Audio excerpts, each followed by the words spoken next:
Hello students, topic है हमारा triangles और ये है उसका लेक्चर नंबर 13।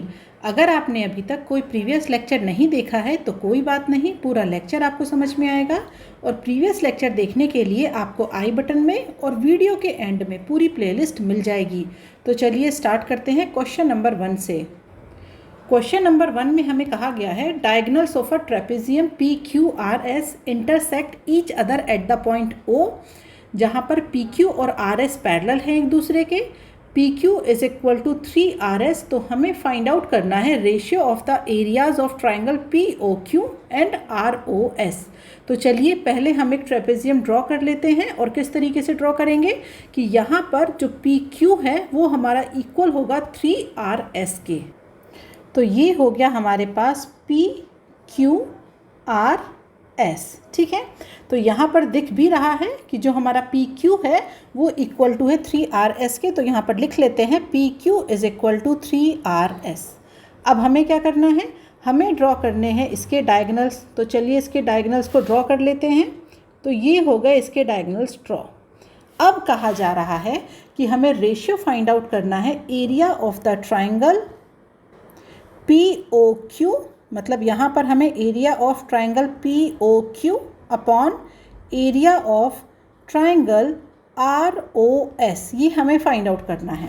तो पी ओ क्यू, ओ यहाँ पर है तो P O Q that means ये हो गया फर्स्ट ट्राइंगल, और आर ओ एस तो ये हो गया हमारे पास ट्राइंगल नंबर 2। तो इन दोनों के एरिया का जो रेशियो है वो हमें फाइंड आउट करना है।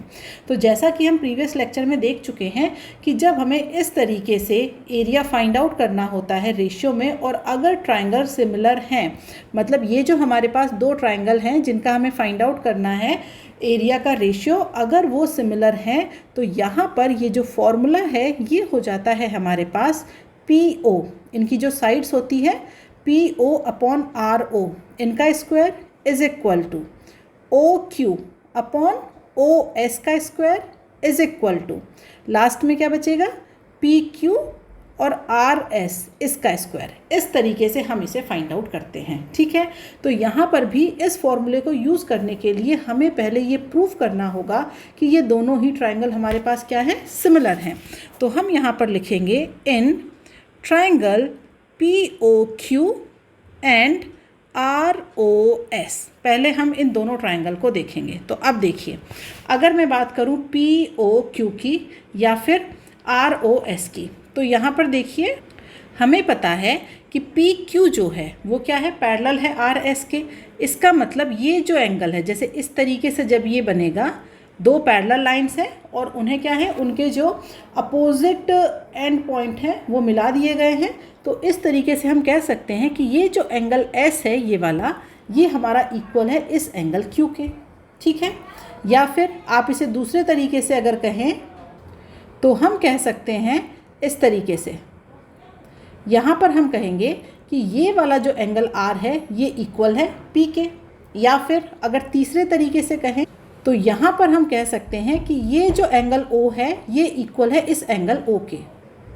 तो इन दोनों ट्राइंगल को सिमिलर करने के लिए हम एंगल एंगल सिमिलरिटी का यूज़ करेंगे।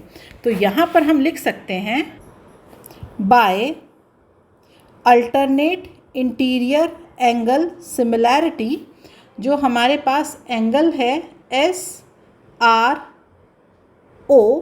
ठीक है, ये जो हो जाएगा ना एस आर ओ, ये वाला एंगल, ये हमारा किसके इक्वल है, ये हमारा इक्वल है एंगल ओ पी क्यू के।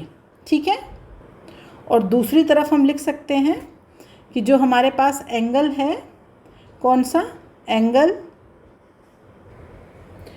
आर एस ओ, ये हमारा इक्वल है ओ क्यू पी के। ठीक है, इन दोनों एंगल्स के ये इक्वल है। तो अगर किसी ट्राइंगल में कोई दो ट्राइंगल हैं, उनके दो एंगल अगर हमारे पास सेम हैं तो हम कह सकते हैं बाय एंगल एंगल सिमिलैरिटी, ये जो दोनों ट्राइंगल हैं हमारे, triangle P O Q is similar to triangle R O S.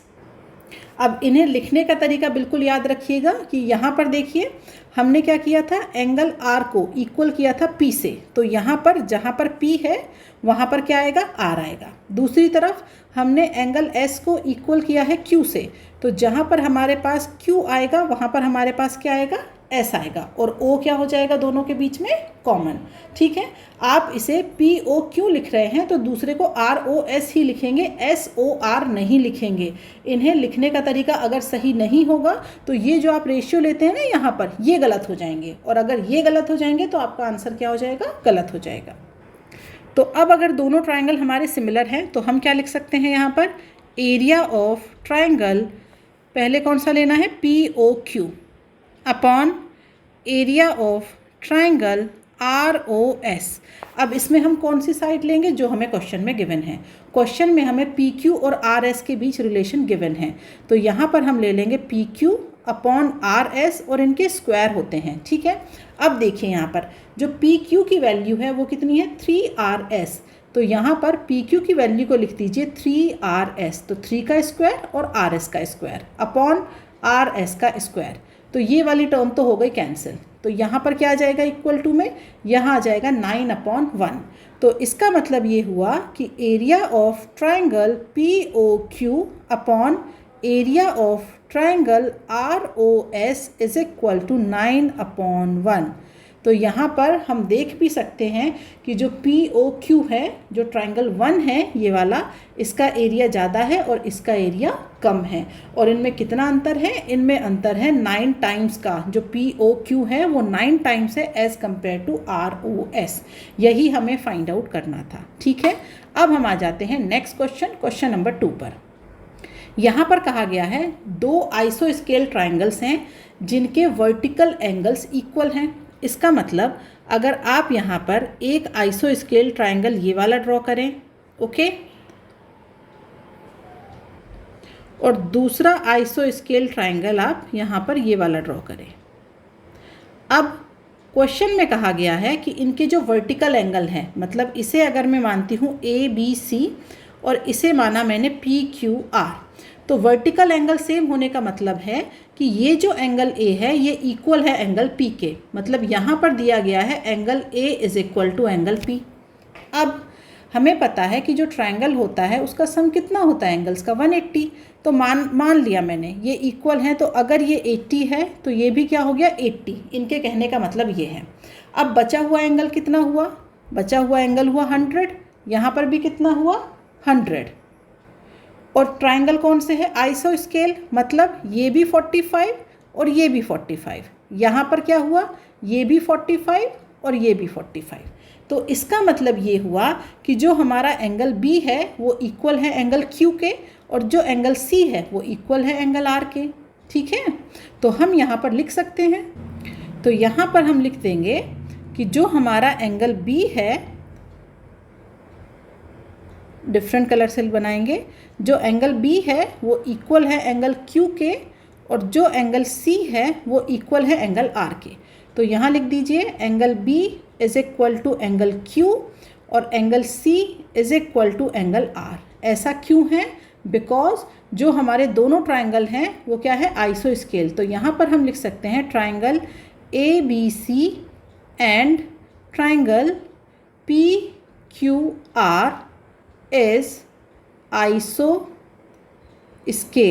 ठीक है, इस वजह से ये जो एंगल है हमारा एंगल B ये Q के इक्वल होगा, और जो C है वो हमारा क्या होगा, R के इक्वल होगा। और ऐसा क्यों हुआ, ऐसा इसलिए हुआ क्योंकि यहाँ पर दे दिया गया है angle A is equal to angle P।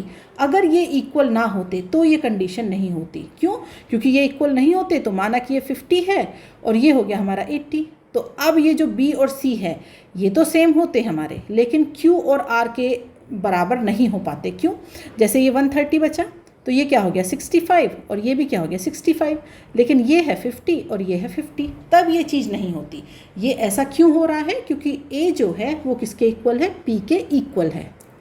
अब अगर ये सारे एंगल इक्वल हैं तो इसका मतलब ये हुआ कि जो हमारा ट्रायंगल ABC है वो सिमिलर है ट्रायंगल PQR के। अब हमें इन दोनों ट्राइंगल्स में फाइंड आउट करना है ratio of their corresponding Heights. तो चलिए इनकी हाइट्स ड्रॉ कर लेते हैं। तो अगर हम इस वाले ट्राइंगल की बात करें फर्स्ट की, तो ये हो गई इसकी हाइट, जिसे मैंने नाम दे दिया AM, ठीक है। और ये जो है दूसरा ट्राइंगल, ये हो गई इसकी हाइट और इसे नाम दे दिया मैंने AN। अब ये जो फॉर्मूला होता है, जब हमारे पास दो ट्राइंगल सिमिलर होते हैं तो हम लिख सकते हैं area of triangle ABC upon area of triangle PQR is equal to. तो ये पूरा फॉर्मूला क्या होता है, इसमें हम इनकी साइड्स लिखते हैं पहले, AB अपॉन PQ का square is equal to BC upon QR का square is equal to AC upon PR का स्क्वायर इज इक्वल टू इनकी जो हाइट्स होती हैं। तो फर्स्ट वाले की हाइट क्या है AM, सेकंड वाले की हाइट क्या है AN, इसका स्क्वायर। और अगर यहाँ पर, अभी तो हम हाइट की बात कर रहे हैं, अगर हम इनका मीडियन ड्रॉ करें, मीडियन का मतलब है ये जो एंगल A से एक लाइन आए जो कि BC को दो इक्वल पार्ट में डिवाइड करे। जैसे मैं इसे ले लूँ कुछ इस तरीके से, ठीक है। अभी एग्जैक्ट क्लियर नहीं दिख रहा है, ये थोड़ा सा और क्लोज ले लेते हैं इस तरीके से। तो जैसे मैं इसे लिख दूँ x, ओके। तो ये जो BX है ये इक्वल है XC के। यहाँ पर मैंने इसे लिख दिया y, तो ये जो QY है ये इक्वल है YR के। तो इस तरीके से जो हमारे पास A से एक लाइन आ रही है जो कि BC को दो इक्वल पार्ट में डिवाइड करती है, तो ये मीडियंस कहलाते हैं। तो यहाँ पर हम लिख सकते हैं फॉर्मूले में AX अपॉन PY, इनका भी क्या हो जाएगा स्क्वायर। ये होता है पूरा फॉर्मूला।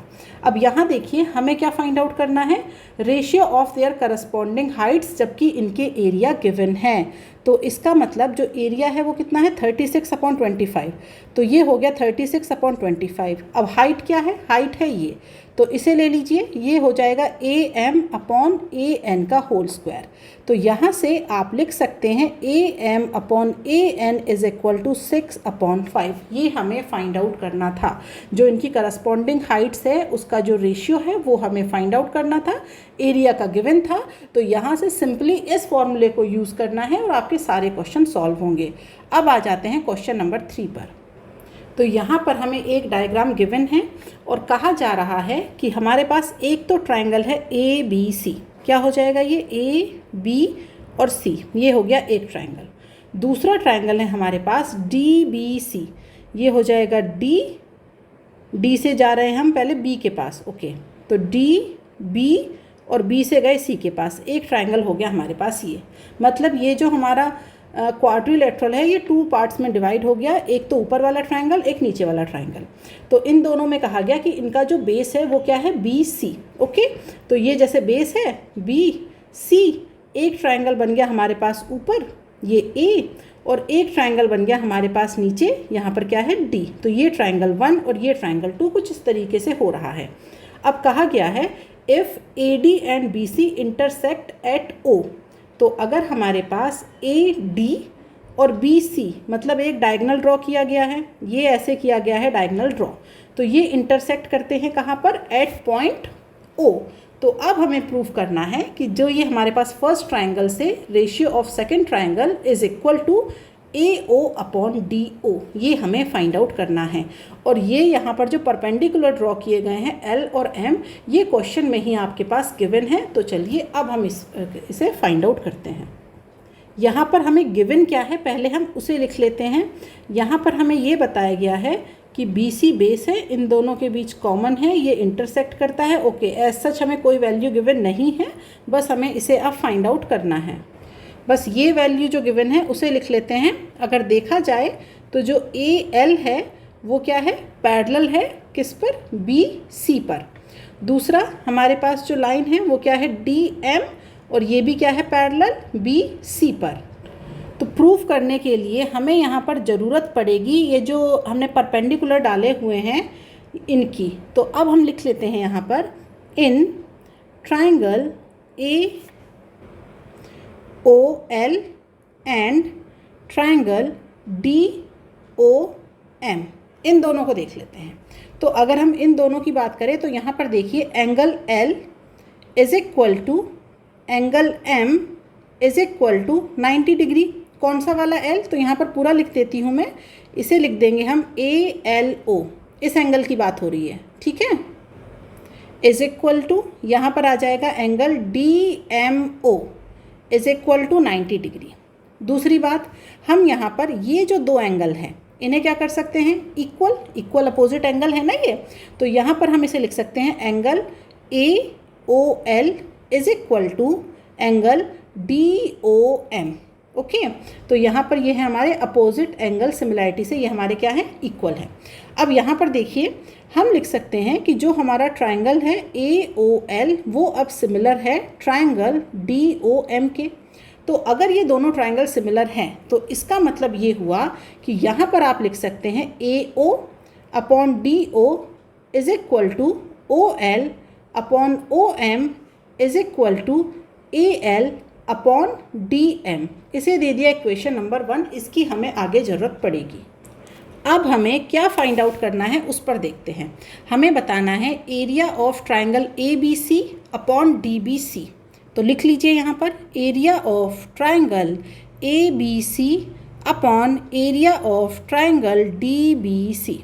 तो यहाँ पर देखिए, अगर हम ABC के एरिया की बात करें तो क्या हो जाता है, वो 1/2 इंटू हाइट क्या है उसकी AL इंटू बेस क्या है BC अपॉन, यहाँ पर आ गए DBC में तो 1/2 हाइट कितनी है DM, बेस क्या है BC। अब यहाँ से देखिए 1/2 और BC ये हो गए आपस में कैंसिल, तो हम इसे लिख सकते हैं AL अपॉन DM। लेकिन क्या आपको यहाँ पर AL अपॉन DM प्रूफ करना है? नहीं। अब आ जाइए इक्वेशन नंबर 1 पे। AL अपॉन DM किसके इक्वल है? हमें क्या चाहिए, AO अपॉन DO, तो ये इक्वल है AO अपॉन DO के। तो आप यहाँ पर लिख सकते हैं फ्रॉम इक्वेशन 1 आप इसे लिख सकते हैं AO अपॉन DO। तो area of triangle ABC upon area of triangle DBC is equal to AO upon DO। यही आपको प्रूफ करना था। तो प्रूफ करने के लिए हमने क्या किया, हमने देखा क्वेश्चन में कि हमें यहाँ पर अगर हम बात करें ट्राइंगल ABC की तो हमें उसे प्रूफ करना है कि इनका जो एरिया है वो AO अपॉन DO है, यहाँ पर स्क्वायर नहीं है इस तरीके से, ठीक है। क्योंकि हम देखते हैं जनरली जब ट्राइंगल सिमिलर होते हैं तो यहाँ पर वो स्क्वायर के टर्म में होते हैं, तो यहाँ पर ऐसा नहीं है। तो इसका मतलब वो जो फॉर्मूला हम अब तक यूज़ करते आ रहे हैं वो यहाँ पर नहीं लगेगा। तो फिर हमने क्या किया, हमने देखा कि क्वेश्चन में हमें ये चीज़ गिवन है तो किसी रीज़न से ही तो गिवन होगी। तो हमने क्या किया, पहले ये जो छोटे वाले ट्राइंगल हैं इन्हें लिया हमने, ठीक है। तो हमने इन दोनों छोटे छोटे ट्राइंगल्स को ले लिया, उसके बाद हमने इनसे एक रिलेशन निकाल लिया, क्योंकि हम जानते थे हमें ये जो AODO चाहिए ये हमें कहाँ मिलेंगे, हमें ये यहाँ पर मिलेंगे, ठीक है। इसके बाद हमने क्या किया, यहाँ पर हमने इन दोनों जो हमें एरिया फाइंड आउट करना था हम उस पर गए, फिर हमने देखा चीज़ें कैंसिल हो रही हैं और जो ये टर्म बची है AL अपॉन DM, इसे हमने इक्वेशन नंबर 1 में देखा तो ये AO अपॉन DO के इक्वल है, वहाँ से उठा करके हमने वैल्यू को पुट कर दिया, ठीक है। अब हम आ जाते हैं अगले क्वेश्चन नंबर 4 पर। यहाँ हमारे पास फिर से क्या है, एक ट्रेपेजियम है जिसमें AB पैरेलल है CD के, डायगोनल है AC और BD इंटरसेक्ट कर रहे हैं कहाँ पर, O पर। तो चलिए ट्रेपेजियम ड्रॉ कर लेते हैं। तो ये कर लिया मैंने ट्रेपेजियम ड्रॉ, और इसमें यहाँ पर जो इसके डायगोनल है BD और AC ये एक दूसरे को इंटरसेक्ट कर रहे हैं पॉइंट O पर। अब हमें यहाँ पर प्रूफ करना है कि जो हमारे पास ट्राइंगल है AOB is equal to COD। इसका मतलब ये ट्राइंगल 1 और ये ट्राइंगल 2 ये हमारे पास क्या है, सिमिलर। तो ये हम बहुत बार कर चुके हैं, डायरेक्ट लिखूंगी अब इसे मैं। ये देखिए ये जो एंगल A है ये किसके इक्वल है, एंगल C के। ये वाला जो एंगल D है ये किसके इक्वल है, एंगल B के। तो हम यहाँ पर लिख सकते हैं, जब हम फर्स्ट पार्ट पे आते हैं, in triangle AOB and triangle COD इनकी बात कर रहे हैं, तो हम यहाँ पर लिख सकते हैं angle ABO is equal to angle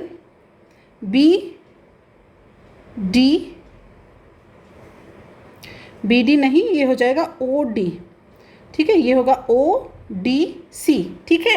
तो ये जो एंगल B है ये एंगल D के क्या है, इक्वल है।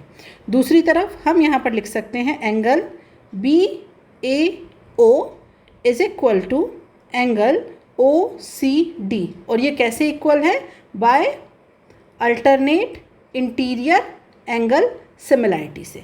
और अगर ये दो एंगल सिमिलर हैं तो इसका मतलब थर्ड एंगल भी सिमिलर होगा। और यहाँ पर दिख भी रहा है ये जो एंगल O है ये इस एंगल O के क्या है? सेम है। बट हमें लिखने की ज़रूरत नहीं है, दो एंगल हम सेम लिख देते हैं, उसके बाद थर्ड अपने आप क्या हो जाता है? सेम हो जाता है। तो इसका मतलब ये हुआ कि हमारे पास बाय एंगल सिमिलैरिटी हम क्या लिख सकते हैं? Triangle AOB is similar to triangle COD। ठीक है, यही हमें प्रूव करना था कि दोनों ट्रायंगल हमारे क्या हैं? सिमिलर हैं। अब हम आ जाते हैं इसके सेकंड पार्ट पे। सेकंड पार्ट में ये गिवन है कि अगर ये जो OA है, OA इसकी हाइट कितनी है? 6 सेंटीमीटर, और ये जो OC है इसकी हाइट कितनी है? 8 सेंटीमीटर। तो हमें फाइंड आउट करना है area of triangle AOB upon area of triangle COD। ठीक है, और दूसरी तरफ area of AOD upon area of COD। तो चलिए इसका सेकंड पार्ट सॉल्व कर लेते हैं। तो यहाँ पर लिखा मैंने सेकंड पार्ट। अब देखिए हमें क्या निकालना है? Area of triangle AOB upon area of triangle COD is equal to, तो ये हमें फाइंड आउट करना है। अब देखिए ये जो AOB है और COD ये हमारे क्या है? सिमिलर। हम पार्ट 1 में ऑलरेडी फाइंड आउट कर चुके हैं। और अगर ये सिमिलर हैं तो हम इसे लिख सकते हैं AO अपॉन CO का होल स्क्वायर। ठीक है, अब AO की वैल्यू कितनी गिवन है? 6।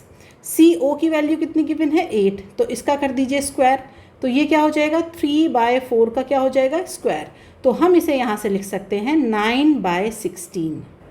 ठीक है, तो ये वाली वैल्यू निकल गई। आप यहाँ पर लिखेंगे in part 1 we already prove that AOB is similar to COD, that's why आप इसे लिख सकते हैं AO अपॉन CO का होल स्क्वायर। ठीक है, इस एरिया के रेशियो के इक्वल।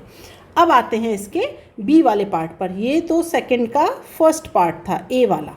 अब हम इसके आते हैं B पार्ट पर। यहाँ पर गिवन है हमारे पास कि हमें फाइंड आउट करना है AOD upon COD, area of triangle AOD upon area of triangle COD is equal to, ये हमें फाइंड आउट करना है। तो पहले हम ये देखते हैं कौन कौन से ट्रायंगल की बात हो रही है। तो ये देखिए AOD मतलब एक ट्रायंगल तो है ये AOD, दूसरा ट्रायंगल है COD मतलब ये वाला। ठीक है, ये दो ट्रायंगल है AOD एंड COD।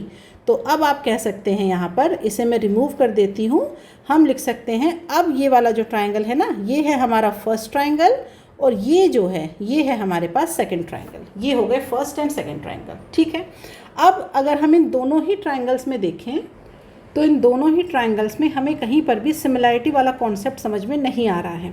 तो हम क्या करेंगे इसके लिए, हम यहाँ पर इससे वर्टेक्स ले लीजिए D से AC पर एक परपेंडिकुलर ड्रॉ करिए। तो ये कर लिया मैंने परपेंडिकुलर ड्रॉ, और इस परपेंडिकुलर को नाम दे दिया है मैंने ADM।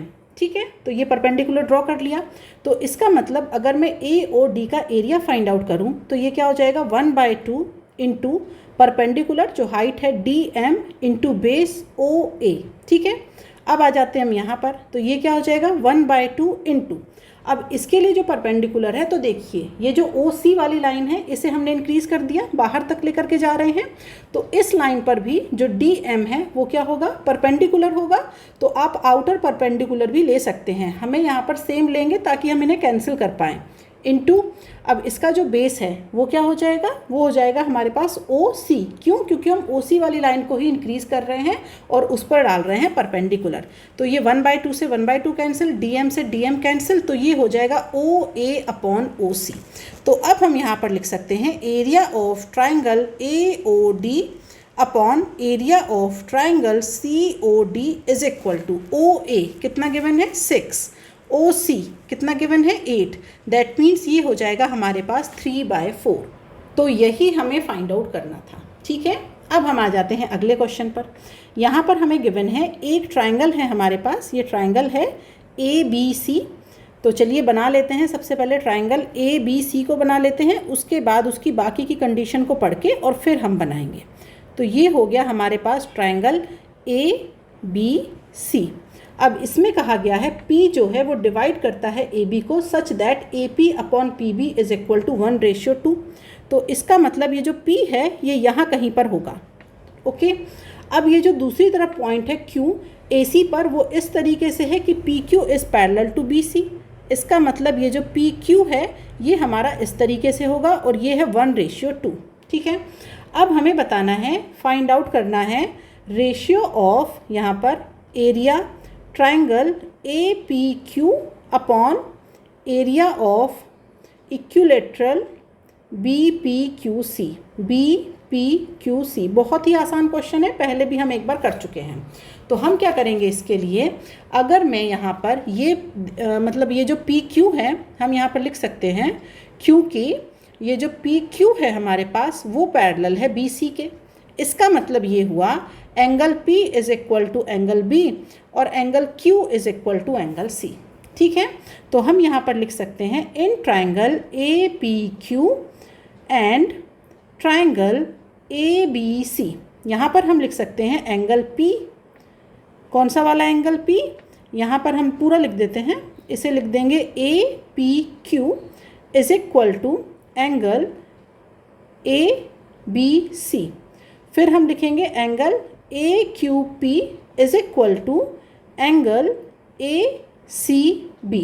ठीक है, और अगर ये हमारे इक्वल हैं इसका मतलब एंगल सिमिलैरिटी यहाँ पर लग जाएगी, उससे क्या हो जाएगा, triangle APQ is similar to triangle ABC। ये हो गए हमारे पास सिमिलर।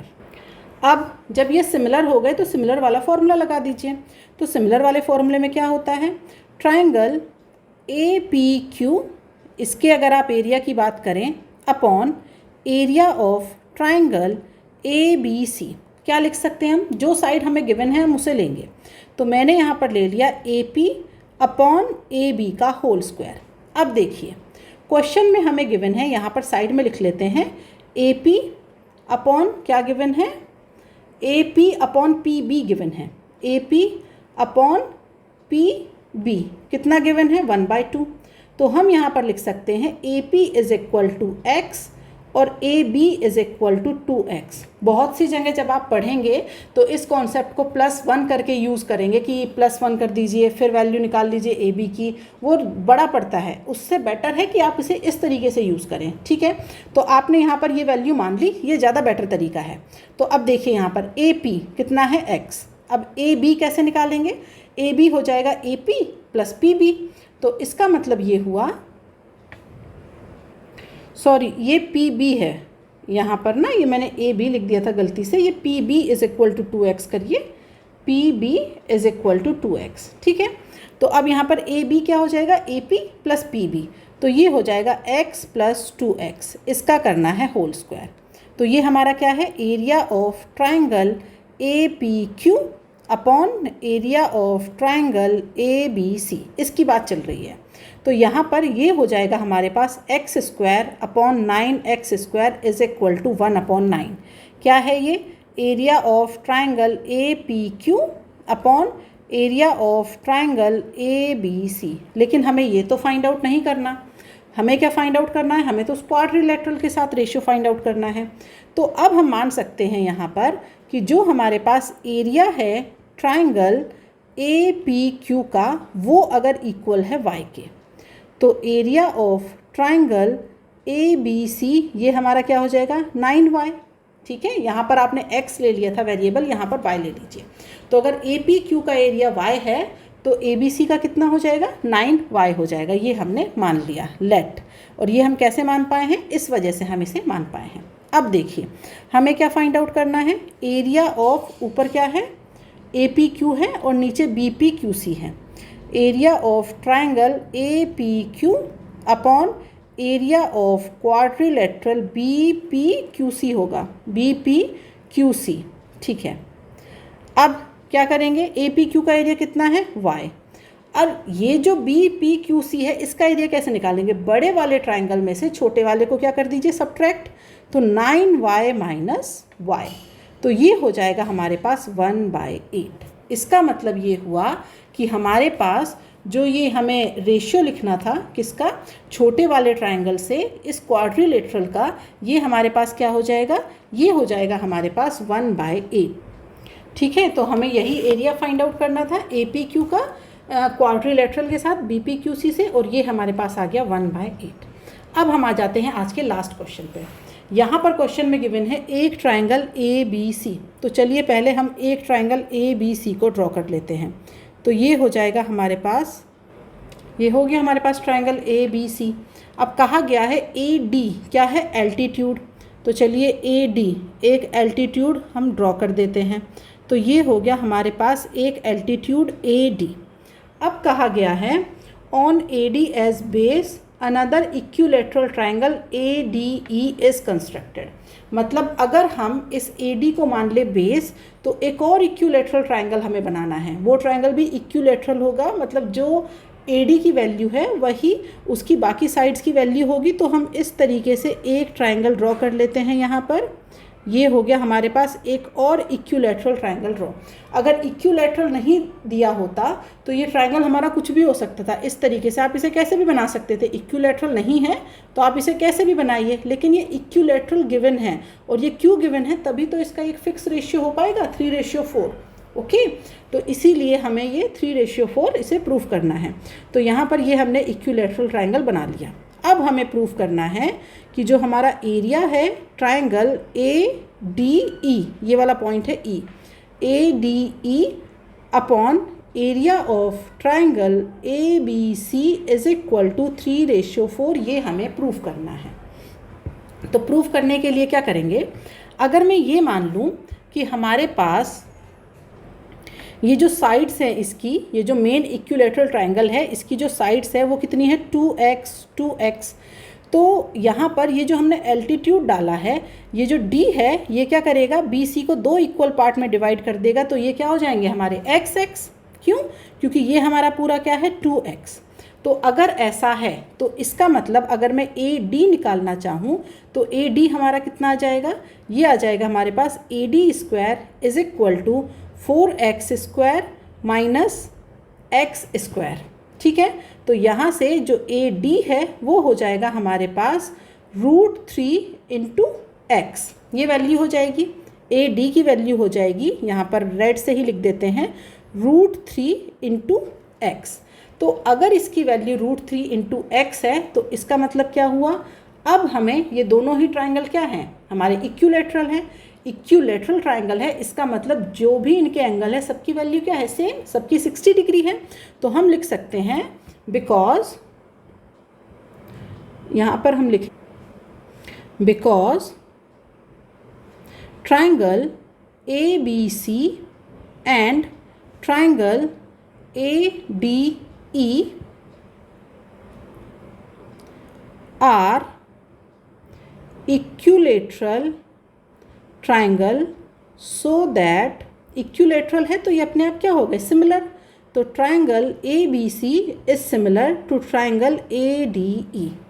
अब अगर ये कंडीशन है तो हम क्या लिख सकते हैं, एरिया ऑफ, किसका एरिया निकालना है पहले, ADE का अपॉन एरिया ऑफ ट्राइंगल, कौन सा ट्राइंगल है दूसरा, ये है हमारे पास ABC the big one, is equal to, हम इसे लिख सकते हैं, इसकी साइड्स ले लीजिए आप, कोई भी साइड ले लीजिए। तो यहाँ से AD और इसकी हो जाएगी AB, ये हो जाएगा। ठीक है, तो अब देखिए AD कितना गिवन है, ये है हमारे पास √3 × x का स्क्वायर। AB कितना गिवन है, ये है 2x का स्क्वायर।